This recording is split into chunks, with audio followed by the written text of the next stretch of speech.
time. Now, with this show, have you directed every episode of this I show? directed 10 of the 13. Okay, and now it seems it's not as dark as your original show. Can you kind of talk about just the thematic changes in the show and making it a little bit more, I don't want to say funnier because it's a different sort of humor almost. How many have you seen? I've only seen the first 5. It gets dark and it gets happy and it kind of goes all over the place. And it hits many different emotions and many different tones.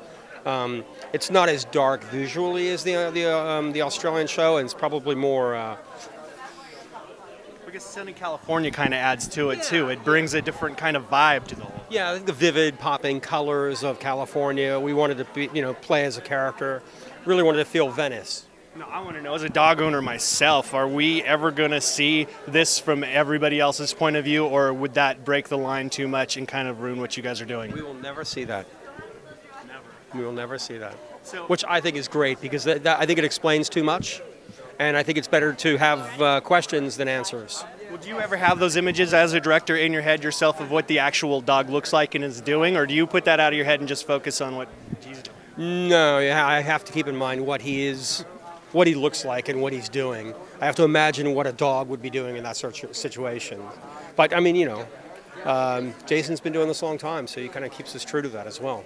Well, and I really like the relationship that's being built up between Jason and Elijah in this show, in that, they don't know each other when it begins, and I'm sure they weren't lifelong friends. You kind of see that chemistry build and grow, at least through the 5 episodes I've seen, and I'm assuming it goes throughout. No, you really do. I mean, so much for me, directing this is, wind them up, let them go. These guys have a chemistry that is fantastic. It's great. Well, and when you have a relationship like that, you have to imagine in season 2 where this is going to go, just because when you have a dog, even if it's not your own and you get very attached to it, it seems like ownership is called into question here. Is that ever going to become a concern in the next couple episodes we see, or moving into next season? Not this season. It will not become an issue. It's always going to be Jenna's dog. Okay, and then can you talk about that relationship? Because, they always talk about if you have 2 people that shouldn't be together, should be together, do you do it, do you not? Do you let these 2 stay apart for a long duration? I mean, how do you find that out? I personally, I hate, moonlighting. You can watch that. I'm more interested in the hunt than the actual, the people coming together. Once they come together, it's like, oh, it's done, in my mind. I know, and they have a lot of stuff with the dog. Do you guys have dogs around the office and the writing room just to see if they're doing something new you can pull from, or do you have a lifelong, just memory of dogs? Yeah, I think all of our dogs play a big part in our lives, and I draw a lot from my dog all the time. My dog looks at me like, you idiot. He looks at me like, are we going now? We're going, right? I mean, every morning for a walk, it's like, it's on, right? We're going, right?